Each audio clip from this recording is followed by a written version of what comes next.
Hi everyone.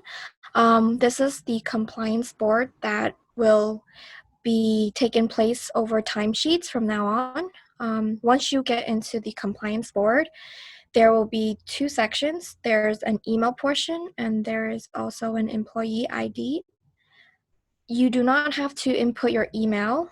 That one you can leave blank, but you do have to put in your employee ID. If your employee ID is 4 digits, please input the 4 digit of your employee ID number.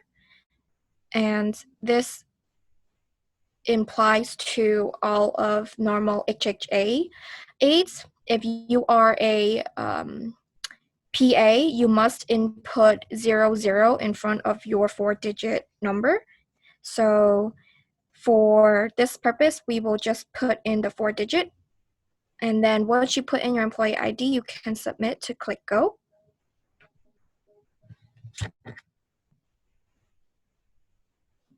Once you enter the compliance board, if you do have missing timesheets, you would be able to see different information, different links that's going to show up on the board.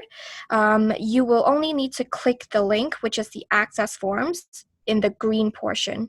You can click on to one of them. And once you click on, you will see a list of information for your timesheet. This, you can see the employer name, which is yourself, your employee ID. You can also see the date of service, and you can also see the patient name as well. For this information, it's already inputted directly for you. All you need to worry about is the time in.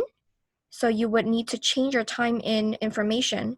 For example, if this is the service date for August 28th of 2020, you would have to click the date August 28th. And for your time in, you have to submit the time that you started working for that day.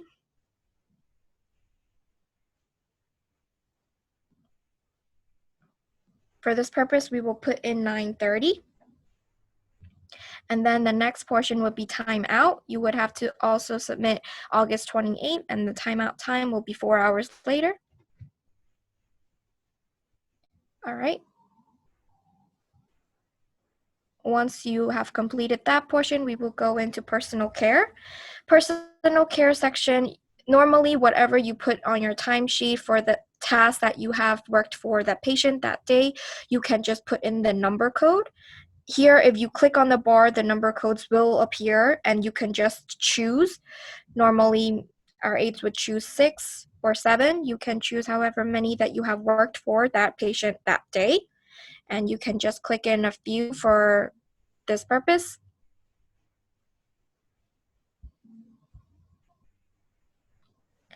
Next, we have household. Similar to personal care, it's also number codes.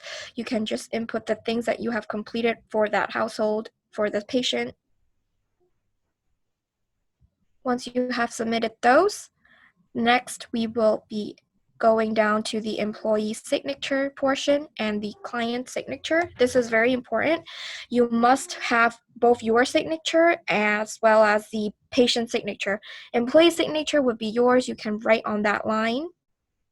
And then the client signature you would hand over your phone so that the client can sign. Once both signatures are in, you are going to submit the update button, the green button. Please remember the green button, not the cancel, the white button.